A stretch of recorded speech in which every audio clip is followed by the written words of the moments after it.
Baik, Assalamualaikum warahmatullahi wabarakatuh. Waalaikumsalam warahmatullahi wabarakatuh. Sebelumnya saya ucapkan dulu terima kasih kepada Ani Yulianti dari manajemen. Ya, sekarang sedang menyusun skripsi dan sedang deg-degan untuk menunggu sidang skripsi karena takut ketemu dosen yang marah-marah. Eka sudah lulus 2 tahun yang lalu. Eka Ya, Pratiwi ya. Putri, ya. Dan kebetulan Eka sekarang adalah seorang guru. Nah, pas kebetulan nih dengan tema yang akan kita bahas pada malam hari ini. Ya.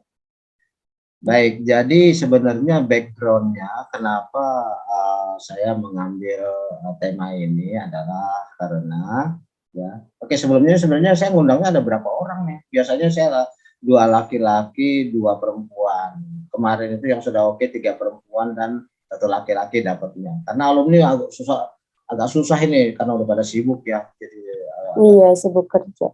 udah pada sibuk kerja ya. Ada yang udah oke tapi kemudian begitu dihubungin nggak bisa lagi, nggak tahu mana. Nah, sedangkan yang udah oke juga kayak yang kita lagi tunggu ini sampai sekarang ini masih belum masuk ya. Mudah-mudahan bisa segera gabung, nggak apa-apa. Oke, jadi kita teruskan bahwa background dari pemilihan tema ini adalah oleh karena saya merasa bahwa semenjak kita menjalani kuliah online yang pastinya suasananya beda banget dengan suasana kuliah offline. Ya kan, kalau offline kan kita bisa ketemu langsung dan kalau diomelin dosen kamu nggak bisa munculkan huruf doang ya. Mau nggak mau harus terima diomelin ya ini Eka mau nggak mau. Kalau di online kan diomelin kamu tinggal ganti aja, matiin kameranya, tinggal hurufnya doang, ngomel dah situ kan. Gue nggak dengerin gitu kan. Salah satu dari kekurangannya melalui online ini adalah bukan salah satu, salah banyak. Jaringan misalnya, ya kan. Terus kemudian kalaupun sudah masuk bisa terputus-putus gitu. Bisa juga udah masuk tapi kemudian posisi kamu yang tadinya landscape tiba-tiba berubah jadi tiduran kayak tadi kan. Jadi macam-macam ya, apalagi suaranya bisa hilang. Saya nggak ngerti nih, saya terpaksa ngomong agak kencang ini karena kemarin saya pakai mic, suaranya jadi bagus dan nggak ngeganggu. Kalau sekarang kalau saya pakai mic, kok kamu bilang nggak dengar suara saya nggak masuk, nggak ngerti saya kenapa. Ya, padahal mic-nya yang itu juga tuh, ya, iya masih diganti, masih yang itu juga. Laptopnya juga masih yang kemarin juga, ya belum basi, gitu ya. Jadi berdasarkan pengalaman saya ngajar, di mana kombinasi dari daring dan offline dan online, itu kalau saya lihat hasil dari ujian ya itu kelihatannya secara jujur malah makin turun. Kenapa? Karena kebanyakan begitu jawab pertanyaan mereka tinggal cari Google langsung di copy, langsung di paste di kertas jawaban. Makanya kemarin yang sekarang ini baru berakhir UAS saya wanti-wanti. Saya bilang kamu jawabannya adalah pertanyaan kamu sendiri di YouTube yang podcast yang kita buat. Nah, kan saya jelasin tuh. Terus mereka harus pernah mengajukan pertanyaan. Ya, pertanyaannya saya jawab secara lisan. Nah, kemudian saya buat lagi YouTube-nya. Nah, mereka harus memahami itu jawabannya. Begitu ujian, itu pertanyaan mereka sendiri, coy. Tapi jawabannya adalah jawaban saya. Maka saya bilang, ya, saya bisa tahu kalau kamu tuh menjawab dengan jawaban dari saya atau menjawab dari Mbah Google. Karena bahasanya kan beda. Ya kan? Pasti beda. Saya bisa ngetarain yang omongan saya dengan yang omongan orang gitu loh. Jadi kalau misalnya sampai terjadi yang omongan orang yang kamu copy paste, maka saya tolak ujian kamu. Kak maupun ini Ani, ada pengalaman juga sebagai pembimbing skripsi. Ada anak yang ngambil dari sana sini, terutama di bab 2, teori-teori. Itu sih normal sebenarnya, namanya bab 2 itu kan banyak teori. Tapi dia ngambilnya itu serampangan sehingga hurufnya pun nggak diganti, coba. Jadi maka dalam satu bab 2 itu ada yang pakai Times New Roman, ada yang pakai Arial, kan kelewatan itu. Bagaimana sih ini skripsi apa gimana sih? Makanya Turnitin ini bukannya 80 lagi, itu 1300. Jadi ini malah melampaui batas banget. Gimana jiplak banget. Kadang-kadang mahasiswa juga ini juga sih apa namanya pinter-pinter cari akal. Dia itu minta tanda tangan dosen injury time. Besok udah hari terakhir, malamnya baru nyari-nyari apa. Wah, kan jangan-jangan kayak gitu dulu tuh. Udah mau uji besoknya langsung nyari-nyari dosen. Jadi dosennya dipaksa, Pak ini terakhir nih Pak, kalau Bapak nggak setuju saya kesian gitu ya. Akhirnya, nggak tahu lah yang seperti kamu bilang, aduh kesian deh sih. Ya, akhirnya ditandatanganin juga. Ya tentu kan seperti itu kan nggak bagus ya. Jadi sebenarnya berdasarkan pengalaman seperti itu, Abang ini selalu mikir gimana caranya untuk bisa menyajikan suatu metode pengajaran yang terbaik, metode pengajaran yang nggak bikin bete gitu. Tapi juga tidak terlalu membuat mahasiswa itu larut sehingga dosen bukan jadi dosen tapi jadi pelawak. Iya kan nggak benar juga ya. Iya. Kadang ceramah itu yang senengin yang ada humornya. Tapi kalau ceramah agama kebanyakan humor kan lama-lama dia bukan jadi ustadz, jadi badut dia.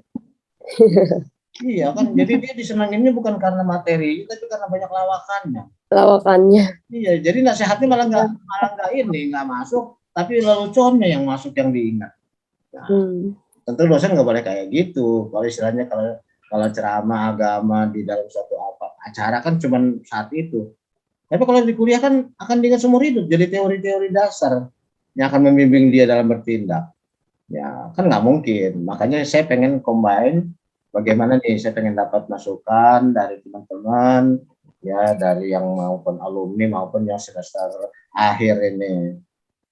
Menurut kamu, pertanyaan pertama ya, yang kita mau diskusikan. Kamu itu pernah nggak ngalamin suatu pengajaran dari seorang dosen? Ya kita nggak perlu nyebut siapa dosennya lah, ya. Suatu pengajaran dari seorang dosen yang bikin kamu tuh kayaknya bete banget gitu, sampai rasanya nggak mau ketemu dia, sampai rasanya kalau ada pelajaran dia, kalau bisa kamu tuh masuk ke dalam bumi gitu, saking nggak mau ketemu gitu. Memang karena ada nilai yang harus dikejar, ya mau nggak mau harus ikut gitu. Nah, jadi menurut kamu tuh yang bikin bete banget yang kayak apa sih? Oke, kita dengar dari yang duluan, dari Eka. Gimana pengalaman Eka? Kalau kamu ketemu dosen yang bikin kamu jengkel atau yang bikin kamu bete ya kayak kalau menurut saya yang terlalu terpaku sama materi sih, Bah. Jadi ngajarnya ya dia misalnya persentase nih. Maksudnya kayak ada PowerPoint segala macam. Tapi yang dia ajarin, yang dia keluarin itu ya yang ada di PowerPoint yang sebenarnya mahasiswa tuh bisa baca sendiri. Gitu. Jadi mungkin kurang disangkut pautin sama yang terjadi saat ini gitu loh, Bah. Misalkan bisa aja kita ngajarin bahas Pancasila, misalnya dibahas ketuhanan yang Maha Esa ya. Terus disangkut pautin sama keadaan saat ini tuh contohnya tentang isu-isu yang banyak yang pernikahan agamanya beda kayak gitu-gitu loh, Bah, maksudnya. Jadi kan menarik kita ya juga gitu. Ya, contohnya. Contoh real ya. Iya. Ya sebenarnya pakai PowerPoint kan namanya aja PowerPoint. Artinya poin-poin yang berpower, poin-poin yang penting. Nah, tentu bukan dibacain dong mestinya. Bacain. Iya, itu. Kan kamu bisa bilang, Pak saya baca juga bisa gitu ya. Cuma baca, saya juga bisa baca, tapi intinya yang saya bilang gitu. Dari satu garis, tapi meluas pembahasan. Jadi bukan harusnya seperti itu. Kadang-kadang kita bikin PowerPoint itu narasi, itu kan nggak boleh. Hanya pointers, lalu dikembangkan lewat ini lisan gitu. Ada yang seperti itu, yang menurut kamu tuh bacain gitu, udah gitu PowerPoint-nya narasi lagi, cerita, ada cerpen di situ. Ada yang begitu, Bah. Ada ya? Ada. Jadinya kan mahasiswanya tuh jadi cuma ngedengerin dosennya ngomong sendiri aja gitu. Oh, gitu. Mending ngomong dosen ngomong sendiri, kamu juga ngomong sama temen. Iya kan? Terus jadi kurang ada interaksi juga antara dosen sama mahasiswanya gitu. Menurut saya sih itu tuh. Yang terjadi dosennya ngomong, mahasiswanya ngomong sendiri, kelompok-kelompok sendiri, pada ngobrol. Iya, gitu. Iya begitu. Iya. Kalau ada pintu belakang, mereka kabur satu-satu ya. Ada sih Bah kayaknya beberapa yang begitu juga. Iya.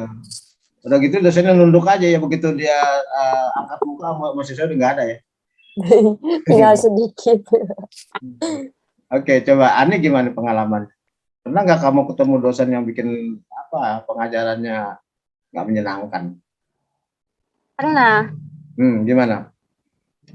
Ya gitu, kalau masuk pelajarannya beliau gitu kayak takut, tertekan gitu. Padahal mah ya kalau belajar mah sama-sama aja gitu. Cuman pembawaan dosennya gitu, Abah, kayak menegangkan gitu. Kayak gimana ya, beda lah dari dosen-dosen lain gitu. Menurut saya kayak jadi mahasiswa tuh takut gitu buat bertanya kayak gitu.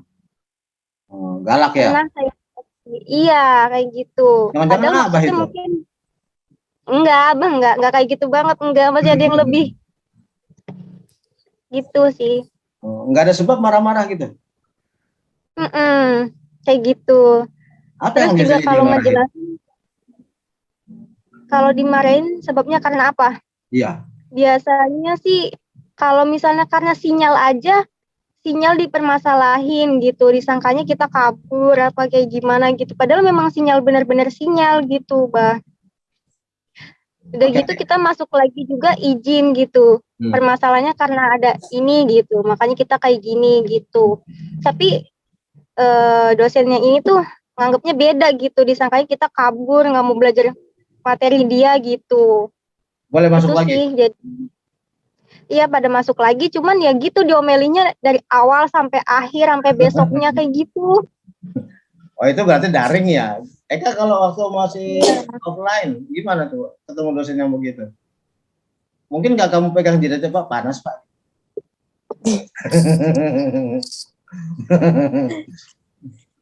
Tapi kalau misalnya kalau ada dosen yang memang galak itu, menurut saya kalau materi yang dia sampaikan nyampe ke kita tuh, menurut saya sih nggak apa-apa sih. Kan ada nih ceritanya dosen yang memang dia tuh neken banget kita harus tahu, kita harus paham gitu, bener-bener galak, ngobrol nggak boleh, cengengesan nggak boleh, tapi cara penyampaian materinya dia oke, menurut saya sih itu bukan masalah sih, Bah. Dia pun yang ngomel-ngomel nggak masalah ya? Iya, selagi materi yang disampaikan tuh masuk, tapi yang nggak enak itu kalau udah ngomel-ngomel materinya nggak masuk, mendingan nggak usah masuk kelas. Nah itu dia. Ganti omelan ya? Iya. Materinya diganti omelan gitu ya? Ini Ani kan pernah juga ngalamin ini dong, apa namanya, offline dong, kan kamu bukan generasi online sepenuhnya. Dulu waktu offline ketemu nggak dosen yang kayak gitu? Yang kayak tadi saya sebutin, kayaknya belum pernah deh. Semuanya kayaknya ya standar aja sih jelasin, cuman ya gitu ada juga yang ngejelasin baca gitu PPT, tapi juga saya nggak ngerti maksudnya apa gitu. Terus gitu. saya tanya, karena ya gitu jawabannya sama kayak apa yang di PPT, jadinya gimana ya nggak ada pemahaman. Nah ini malah baca lagi gitu sih pengalaman. Terus ada dosen yang jawabannya sama persis dengan buku gitu, ada ya? Harus sama dengan buku? Iya ada beberapa, harus sesuai dengan buku ini gitu, sampai beli buku gitu. Dan bukunya nggak boleh buku yang lain gitu? Iya nggak boleh, harus pokoknya yang... edisi Harus Yang karangan si yang A, sesuai edisi dengan berapa gitu. Pernah saya Abah sampai dibelain ke toko buku, difotoin, ini bukunya yang suruh dosen ini harus ketemu, kalau enggak nilainya jelek gitu-gitulah pokoknya. Ada pernah. Iya. Waktu offline sih kayak gitu. Kalau Abah kan justru bebasin kamu. Terserah buku apa aja kamu baca, yang penting materinya sama gitu. Masih ingat nggak? Yang mana? Yang Waktu kamu pernah ketemu saya di kelas? belum. Oh belum, pantesan. Eka nih Belum yang pernah. ya kan Eka? Kalau Abah kan gitu. Eka nanya, Abah punya buku apa? Terserah buku apa. Yang penting materinya sama.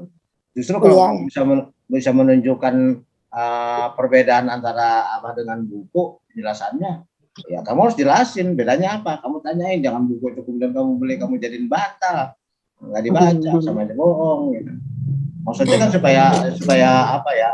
Ada perbandingan. Jangan sampai kamu tuh jadi taklid, merasa bahwa seolah-olah apa yang disampaikan oleh dosen itu adalah sesuatu yang udah pasti benar ya. Belum tentu, siapa tahu dosennya lagi pusing dia ngaco jadinya, apalagi kemudian dosennya lagi marah-marah ya kan, jadi marahnya jadi teori bukan materi, malah omelan yang masuk kan gitu kan. Akhirnya kamu seumur hidup jadi apa, omelan dia bukan materi. Gitu. Terus kalau ini gimana? Ada juga sebaliknya ya. Ada dosen yang terlalu cair nggak, Kak? Terlalu cair gimana? Ya dalam arti serius, benar-benar kagak ada seriusnya. Sampai masuk kagak gitu. Masuk juga jarang. Ada gak ya? Kayaknya belum ada deh, Bah.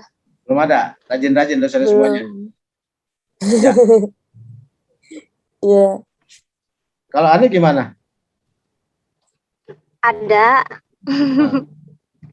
Ada pas waktu online sih, Abah.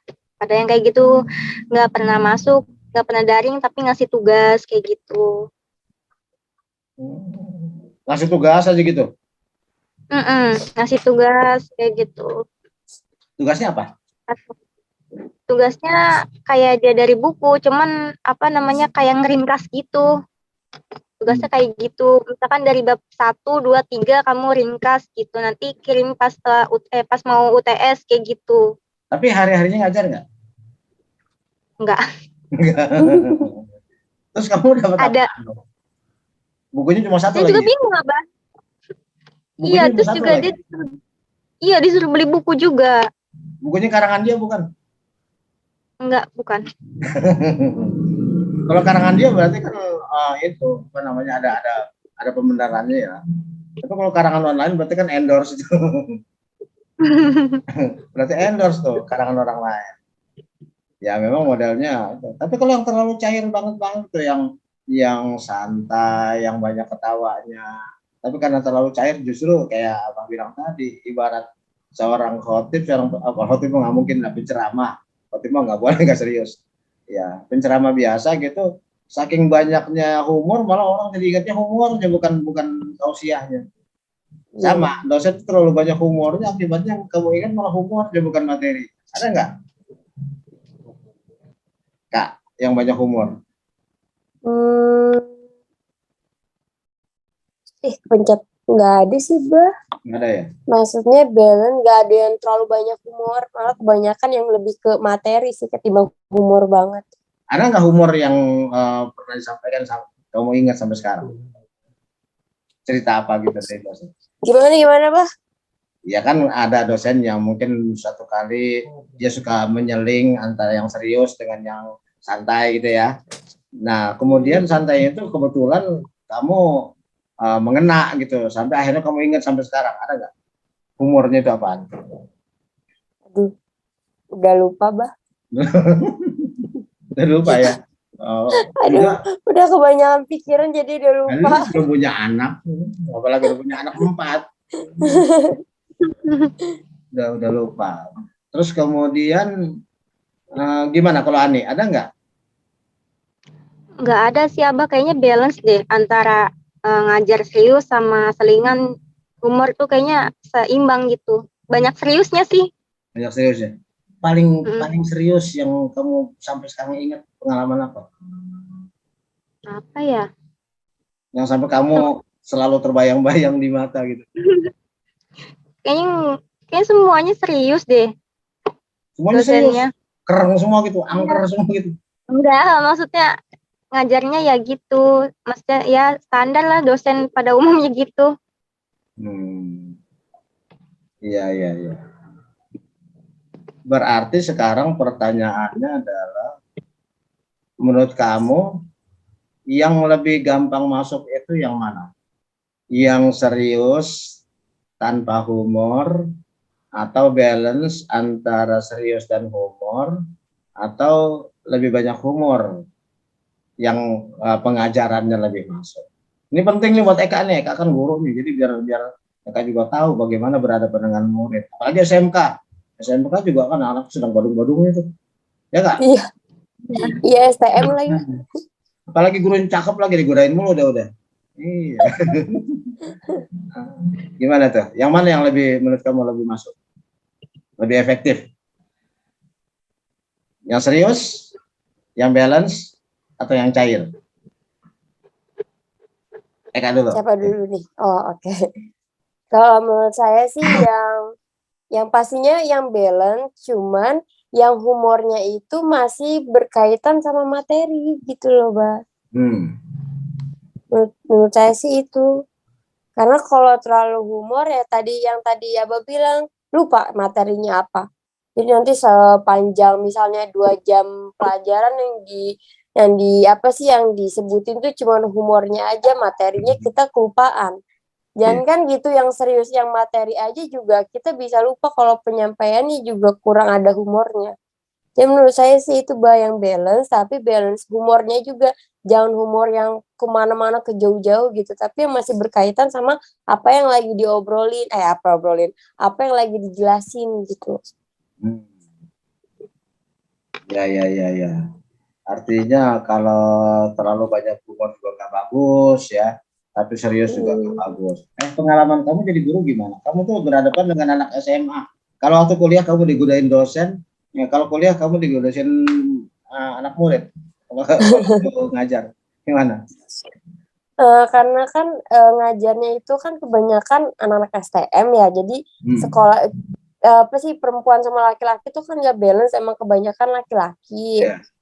Terus kan background sekolahnya juga mungkin ada yang dari dulunya suka bolos, terus di dalam kelas bercanda aja. Saya diajarin sama Capseknya tuh gimana caranya sebelum kita memulai materi, kita harus bisa nguasain kelas dulu gitu. Jadi kita harus nguasain. Atau offline ini ceritanya? Offline, aku udah offline. Berapa murid kamu sekelas? Ada yang 30, ada yang 28. Kurang lebih sama lah dengan waktu kuliah ya. Iya, sebelum kan pas kuliah juga saya ngajar juga. Ada 2 tahunan gitu. Oh gitu. Ya, terus jadi, ada nggak yang kamu ngomong mereka ngobrol sendiri? Ada, banyak. Banyak. Karena apa? Karena kamu juga waktu dosen ngajar, kamu lagi ngobrol kan gitu. Hukum karma. Hukum karma jadinya. Ani pernah ngajar juga nih? Belum ya. Oke. Apa namanya tadi tuh? Kalau misalnya ada pengalaman ya, menurut kamu tuh yang bagus itu apa sih? Saya terus terang aja nih lagi nyari satu modus ya. Karena apa? Karena sekarang ini kita kuliah masih daring juga, gitu loh. Saya udah nanya sama Kak Brody, Wadek malah, saya tanya, nih ke depan semester akan datang kita udah mulai offline belum Pak? Soalnya sekarang COVID lagi tinggi lagi katanya gitu kan. Jadi kita masih bakalan lagi, masih daring lagi. Nah sementara pengalaman Abah dari yang sudah ada selama masa pandemi, itu kita capek-capek bikin podcast, capek-capek mengedit, kemudian diupload. Itu yang nonton dari durasi 30 menit, yang nonton cuma 1-2 menit, Ani. Jadi kuliah saya itu cuma 1-2 menit. Jadi apa mau mereka dapat?